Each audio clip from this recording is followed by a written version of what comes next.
Salut à tous, c'est Motard Geek pour IRFPV. Dans cette vidéo, on va passer 3 nouveaux VTX au RF Power Meter V2 de chez Immersion RC. Donc on a le AKK FX2 Ultimate Mini, le FR Sky VS600 et le Furious FPV Stealth Long Range Edition avec son petit module Bluetooth que je vais vous présenter qui permet de régler le VTX depuis une application sur smartphone ou tablette.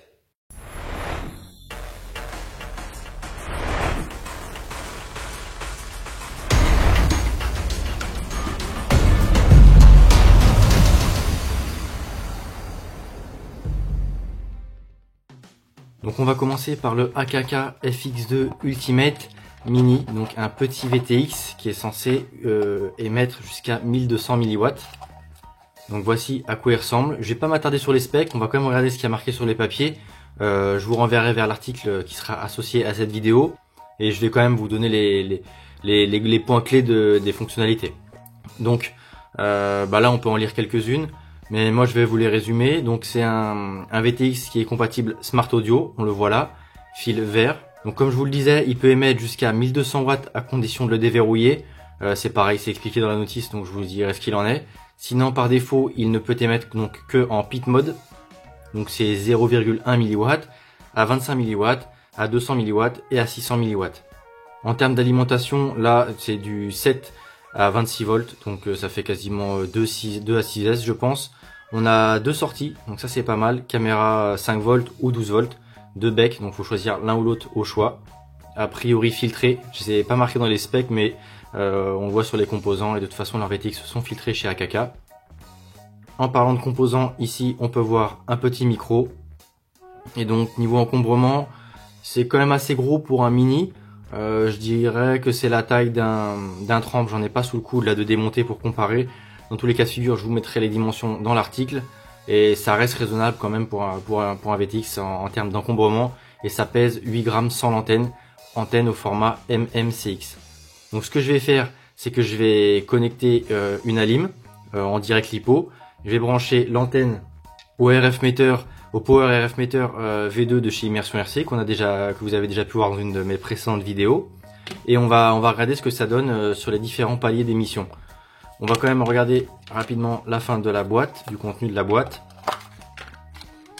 Donc on a la notice, donc qui rappelle les fonctionnalités clés, le schéma de câblage et ensuite l'utilisation, donc comment changer bande, fréquence, canaux. Et surtout débloquer le mode 1200 mW, voilà 1200 mW, 1,2 watts et certaines fréquences, là ce qui sont en jaune sur ce papier là, c'est pas moi qui l'ai surligné, hein, c'est livré comme ça. Donc c'est bloqué à cause de la régulation FCC, et donc il suffit d'appuyer le bouton pendant 8 secondes jusqu'à ce que les 7 LED s'allument en même temps. Donc déjà il y a 7 LED, on verra ça tout à l'heure, on va le débloquer à la caméra. Et donc ensuite, une fois que c'est fait, par contre ils disent que c'est reverrouillé à chaque fois qu'on allume le VTX, donc ça c'est pas hyper pratique du tout, hein. Faut le savoir, si on veut vraiment faire du 1200 mW et utiliser les trois fréquences là sur la bande E, il faut appuyer 8 secondes à chaque fois qu'on démarre le VTX, donc ça c'est super relou sur le terrain. Bref, je mets ça de côté. Ah oui, et donc l'adaptateur, hop, MMCX vers SMA. Donc voilà, j'ai branché la ligne du VTX, j'ai également branché l'antenne sur le Power Meter avec l'atténuateur 10 dB pour pouvoir faire le test à 1200 mW, et les réglages sont bons, on est bien à 5650, sachant que la RES band 1 est à 5658, peak mode, donc ça c'est bon. On n'a plus qu'à allumer, voilà, là on arrive à lire à peu près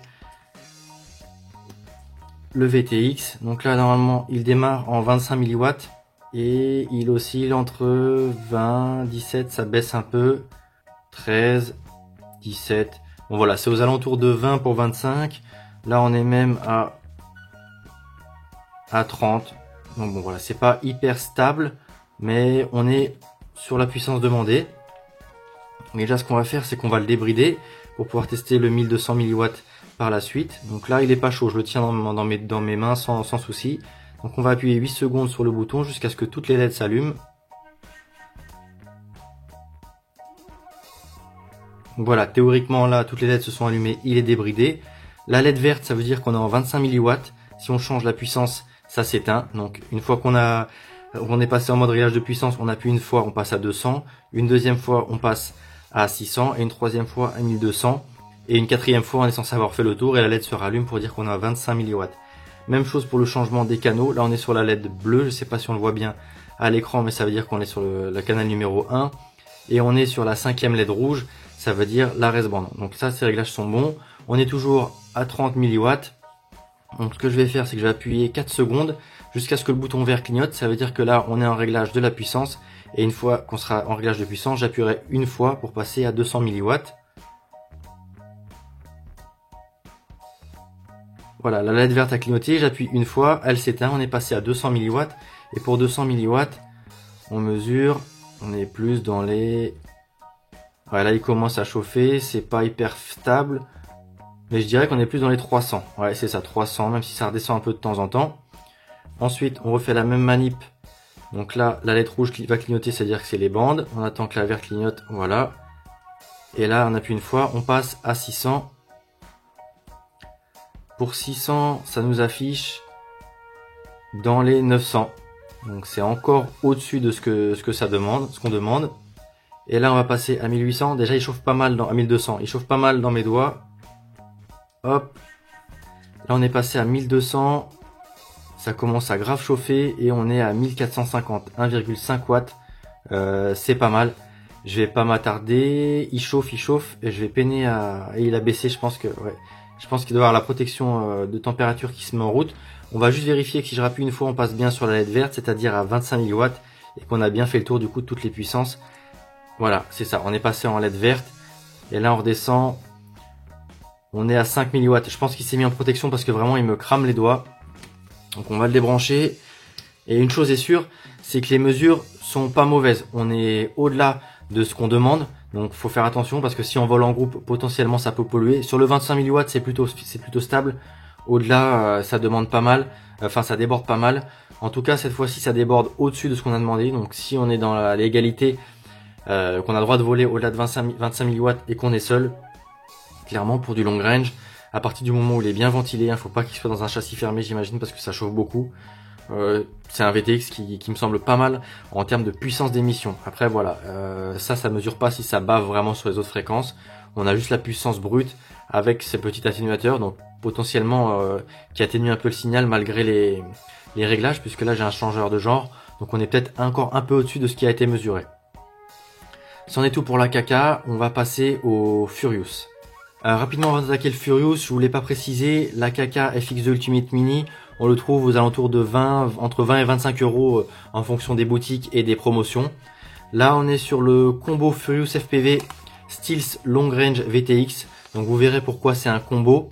Et du coup ça coûte un peu plus cher parce qu'il avoisine les 50 euros lorsqu'on le commande en France. Donc c'est pas le même prix. Je vais vous dire les quelques specs de base à l'oral et le reste ce sera comme pour la KK et le FR Sky par la suite, ce sera dans l'article. Je tenais juste au passage à remercier Kestrel sur le forum qui est venu m'apporter ce petit VTX pour agrémenter cette review, donc c'est sympa. J'espère qu'une fois qu'il l'aura installé, il nous fera un petit retour. Donc dedans, on va voir que c'est un petit packaging qui est plutôt complet. On a donc une notice, tout comme la KK, c'est pas mal. Sur le terrain, ça peut toujours dépanner. Donc là, on a le synoptique de réglage, le synoptique et la version texte.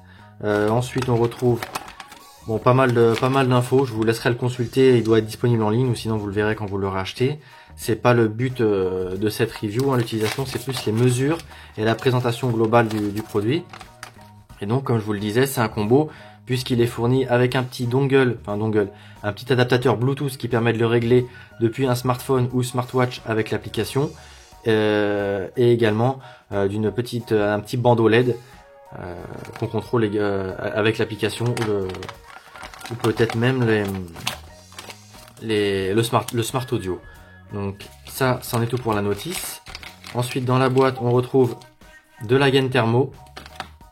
Donc encore une fois, packaging assez complet, le VTX, et donc on va la sortir tout de suite parce qu'on va en avoir besoin pour les mesures un adaptateur pour l'antenne MMCX, donc vers SMA, donc ça on le met là. Et ensuite on a les, donc ça aussi il va falloir que je m'en serve, la connectique pour venir brancher caméra et alimentation. Et derrière on retrouve de quoi encore un petit câble, ainsi que le bandeau de LED. Donc 1, 2, 3, 4, 5, 6, 7 LED. Donc pour ceux que ça intéresse, ça on remet de côté. La notice également. Et donc dans la petite boîte, hop, qu'est-ce qu'on retrouve? Un petit sachet anti-humidité, l'adaptateur Bluetooth, donc à venir brancher et laisser dans le châssis pour pouvoir le piloter à distance depuis l'application pour mobile. Et donc le VTX qui est nettement plus petit que la KK. Celui-ci il pèse un peu moins de 5 grammes sans l'antenne. Il propose, comme tous les VTX aujourd'hui, un pit mode. Ensuite on peut le switcher en 25 mW, 200 mW et 700 mW. Donc c'est un peu moins que, enfin un peu moins, c'est quasiment 2 fois moins que les 1500 mW qu'on a pu mesurer à l'instant sur la KK. Ensuite, en plus du Bluetooth, on retrouve du Smart Audio. Donc ça c'est pratique pour le piloter depuis la carte de vol. D'un point de vue alimentation, ça accepte de 2 à 6S. Il y a également un micro qu'on retrouve ici, ouais c'est ça, le micro. Il est filtré, il y a un bec 5 volts, 1,5 ampères de mémoire.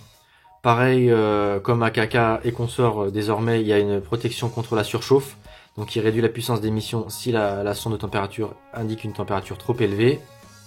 Et je crois que c'est à peu près tout. Donc je vais souder l'alimentation et ensuite on va procéder aux mesures avec le power meter.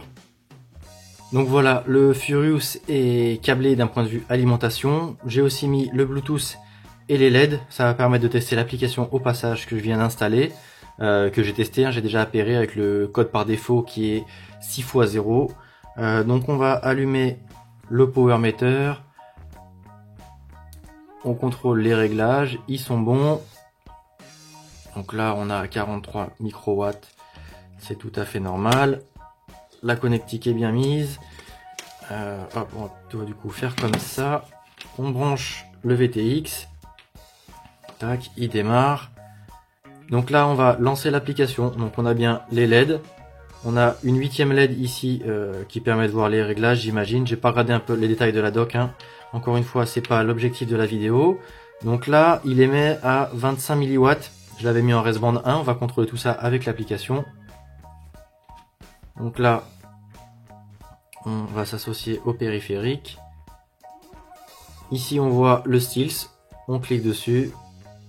La première fois, il demande le mot de passe. Donc par défaut, comme je vous le disais, c'est 000000.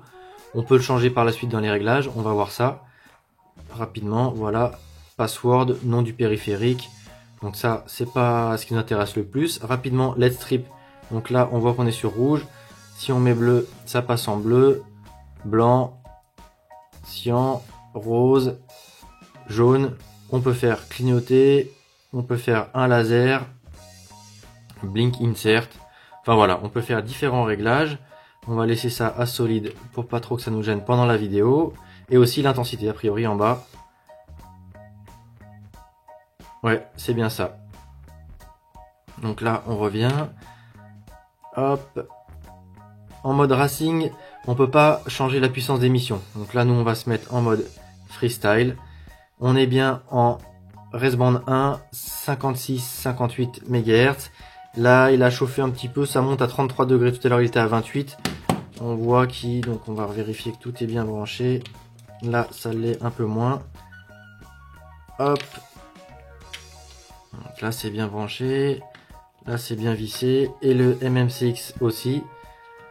Donc pour 25 mW, on a 33 degrés et 16 mW mesurés. Ensuite, si on change ici, on va passer à 200. 7. 200 mW, on mesure 170. 170 en resband 1. On est passé à 35 degrés. Et donc, si on met 700. Hop. Ah bah là 700 par contre ça débride un peu. On est plus à quasiment 900 milliwatts mesurés, 860. Là il est très chaud, hein. Je sais plus pas combien il mesure. Voilà, on est passé à 40 degrés. Donc là ça chauffe bien les doigts. Voilà, on est aux alentours, on va dire 850 de moyenne, donc c'est encore une fois plus, mais c'est pas mal pour un VTX de long range. Donc là il chauffe, j'imagine, c'est pour ça que ça baisse un peu. 43 degrés, on est repassé à 740 milliwatts. Donc voilà, ça a l'air de plutôt bien fonctionner. Voilà, on est redescendu à 700, mais voilà, ça monte, on est à 46 degrés. Je sais pas si on le voit bien à la caméra. On va repasser à 25. Et là, du coup, comme il a chaud, 25 milliwatts, ça fait comme tout à l'heure sur les autres VTX.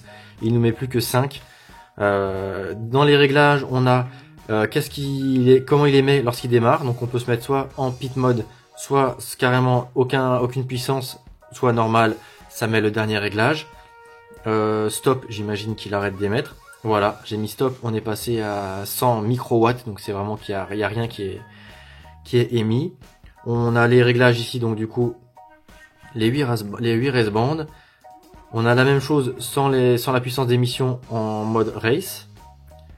Et les save channel. Bon là on a que les 8 race bands. Je sais pas si on peut utiliser avec l'application d'autres canaux. Bon là c'est pas trop pourquoi il clignote. Bon voilà, c'était pas le but non plus de la vidéo, mais c'est plutôt pratique cette application là. Ça va vite à faire. C'est plus joli, plus sexy que la LUA. Après voilà, faut en avoir l'utilité.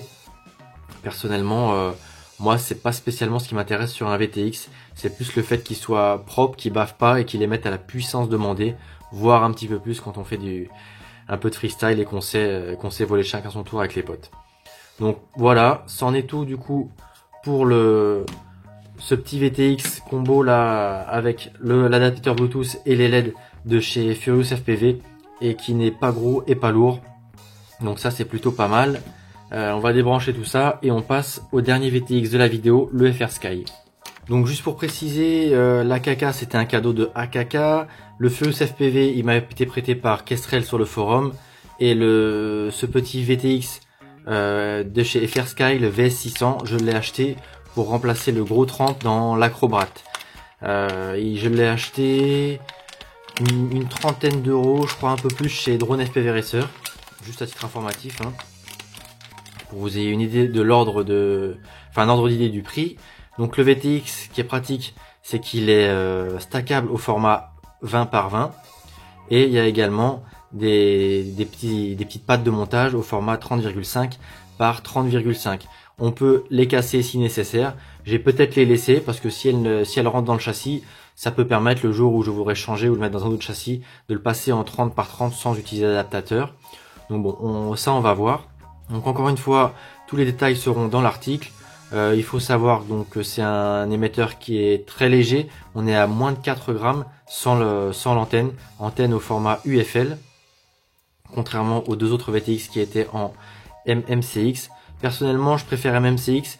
C'est vrai qu'après, c'est parfois plus encombrant, même si on prend du coudé, que de l'UFL. Et c'est peut-être pour ça que sur ce petit VTX au format 20 par 20 qui est prévu pour les petites frames, FR Sky a fait le choix de l'UFL. Donc la pigtail UFL vers du coup là, mince, c'est du RP-SMA. Ça c'est pas spécialement cool, mais c'est pas grave, je le changerai. J'ai du SMA. Donc là, on a ça dans le kit. On a également une petite antenne linéaire, donc ça c'est plutôt sympa. Pour les petites frames, c'est cool aussi. Ensuite, malgré sa petite taille, il accepte quand même de 2 jusqu'à 6S. Donc ça fait quasiment une trentaine de volts de mémoire encore une fois. En termes de puissance, il peut être en pit mode, donc pour les réglages, 25 mW, 200 mW et 600 mW. Donc c'est pas mal pour cette taille là. Ça permet pas forcément de faire du long range, mais de toute façon, encore une fois en France, c'est 25 mW uniquement.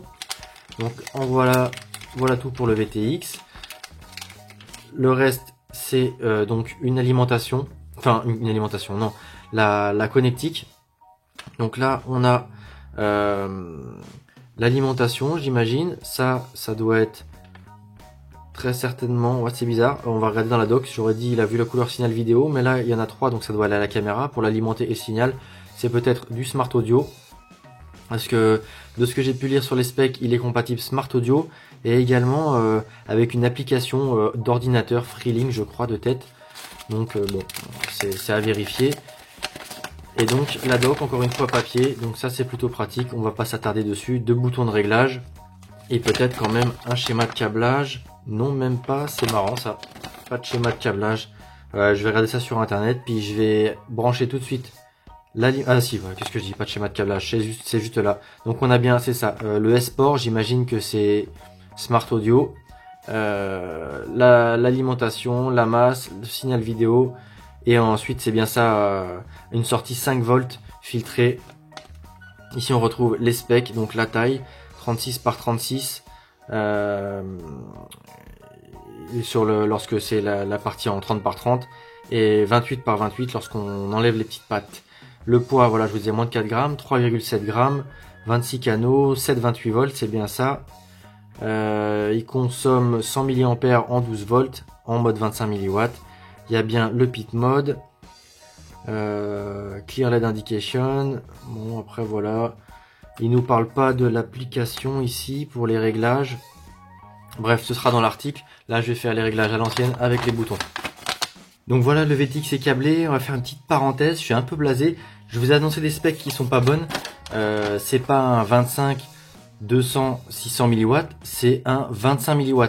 J'ai vérifié en parallèle la fiche produit chez Drone FPV Racer. Ils indiquent bien que c'est un 225 mW switchable. Déjà là, moi ça me va pas, je suis carrément blasé.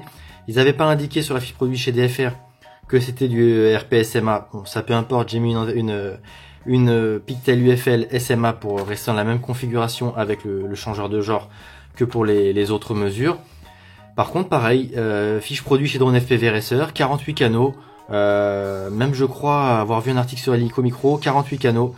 Non, il y a marqué 26 canaux ici. Et voilà, on peut voir que avec les réglementations FCC, les canaux sont carrément tronqués. La resband là qui est sur le E, et ben on a finalement que resband 3, 4, 5 et 6. Là finalement, puis 25 mW, moi ça convient pas à mon usage. Je suis un peu dégoûté. Du coup, je vais voir avec Drone FPV Racer ce qu'on peut faire. Maintenant, j'ai tout ouvert, tout testé, donc je sais pas ce qu'ils vont me dire, mais ça convient clairement pas. Je vous ai dit qu'ils parlaient pas de l'application, mais en fait, si. Donc là, on a l'application PC, Freelink, et il nous parle alors je sais pas comment ça fonctionne, hein, S-Port, réglage avec le transmetteur en lançant un LUA particulier. Je sais pas s'il faut brancher directement la radiocommande au VTX, tout comme il faudrait la brancher au PC. Bref, ça c'est une parenthèse moins gênante que l'histoire des canaux et de la puissance. On va quand même faire du coup les mesures donc en 25 mW. Il va falloir trouver aussi une fréquence qui corresponde à quelque chose qu'on trouve sur le power meter. Donc ici on a 5650. En resband on a rien, on a que du 57030. Qu'est-ce qu'on a après ici? 57050 et on a 57069, c'est pas hyper loin. On va se mettre là-dessus sur le resband 4. 1, 2, 3, 4, ouais c'est ça. Resband 4, bon c'est pas optimal, mais bon, j'ai pas trop le choix pour le coup, je suis coincé. On va brancher tout de suite le VTX. Hop, le VTX s'allume. Donc on n'a pas d'émission. Donc, mais ça c'est normal. Donc voilà, on a 8 LED qui indiquent les 8 canaux. Et ici ABCDEF. En plus il y a des légendes, je sais pas si on les lit bien à la caméra. Mais ça pour le coup c'est pratique. Dans la doc ils nous disent que si la LED de gauche ici est éteinte, on est en pit mode. Pour l'allumer il faut appuyer 2 secondes sur ce bouton. Et là normalement ça y est, on émet à 25 mW, 3 mW. Alors bon, comme je suis pas sur la bonne fréquence, enfin la fréquence la plus proche, c'est pas génial. Bon voilà, il va falloir voir ce que ça donne en vol et en termes de portée, mais je suis pas hyper confiant avec ce truc là. Là normalement si je repasse ici, voilà, on est repassé en microwatts, donc c'est que ça n'émet pas. Là on est bien en pit mode. C'est bizarre, il y a 3 LED bleues, il n'y en a qu'une seule qui s'allume.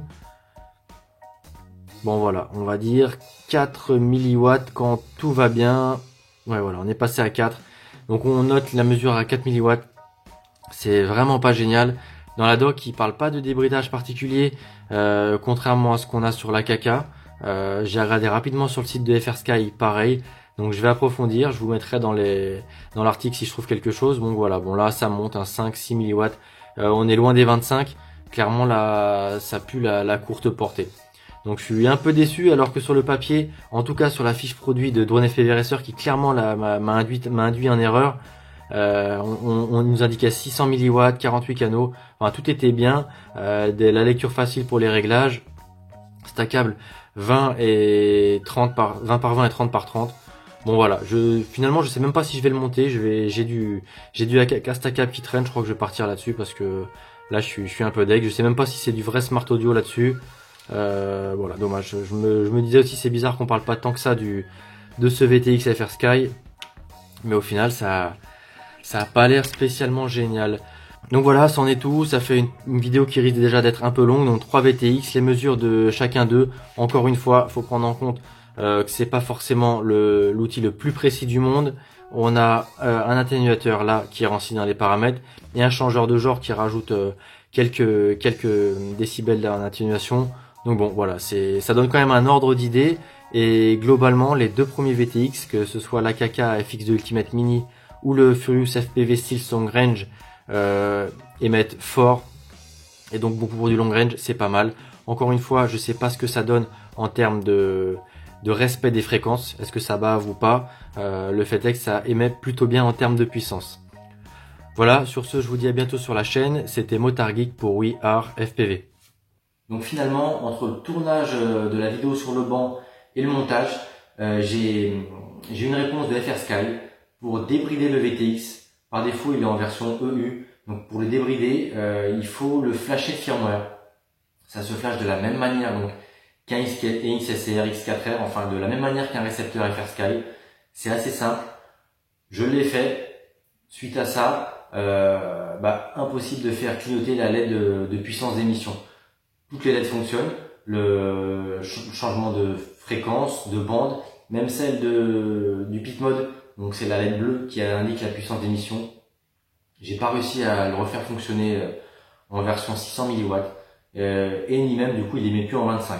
Ça m'a un peu pris la tête, je vous avouerai. La fiche produit chez DFR indiquait bien race band et 600 milliwatts.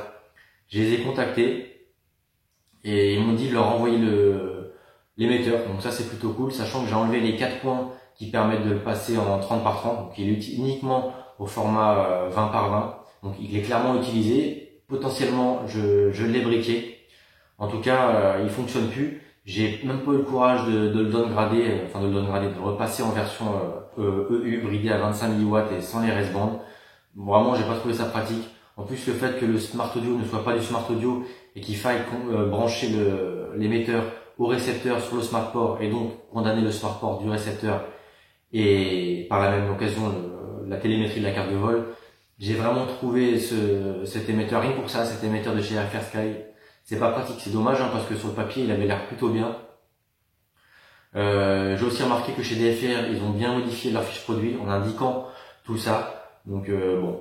Voilà, j'ai pas envie d'insister, de le faire fonctionner. Vous le savez, c'est pas génial comme récepteur. Sur ce, pour la deuxième fois dans cette vidéo, je vous dis à bientôt sur la chaîne. C'était Motard Geek pour We Are FPV.